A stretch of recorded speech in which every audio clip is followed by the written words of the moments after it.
नमस्कार, मैं हूं आपके साथ वैशाली। आप देख रहे हैं रघुकुल न्यूज।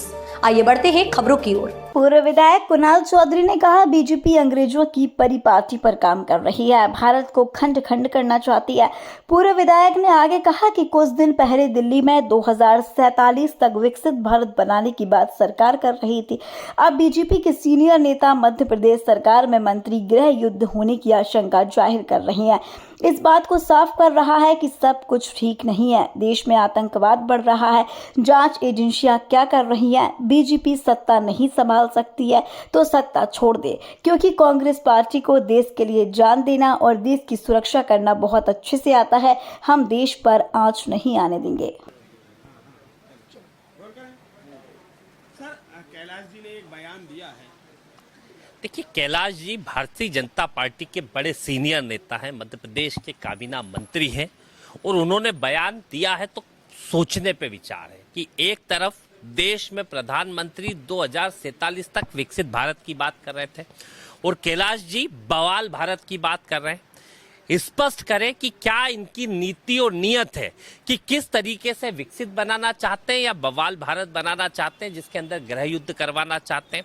जांच एजेंसियां क्या कर रही है, क्या इनकी रीति और नीति है। अखंड भारत की बात करने वाले खंड खंड भारत को बनाने का काम करने की बात कर रहे हैं। और अगर ये भारतीय जनता पार्टी की स्थिति है कि वो देश को संभाल नहीं पा रही है, तो कांग्रेस पार्टी को देश को संभालते आता है, आतंकवादियों को ठीक करते आता है, इस देश के लिए अपनी जान देना भी आता है। ये जो लोग भारतीय जनता पार्टी अपनी नीति और नियत बता रही है, क्योंकि भारतीय जनता पार्टी जो रोज घृणा और नफरत का वातावरण फैलाने का काम कर रही है, उससे स्पष्ट है कि इस देश में गृह युद्ध की आशंका ये खुद कर रहे हैं।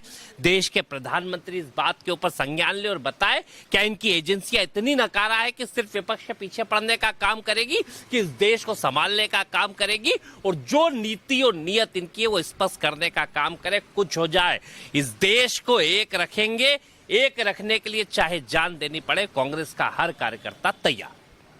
सर, तबादला जो प्रभारी मंत्री हैं वो तबादला का नाम दे सकेंगे?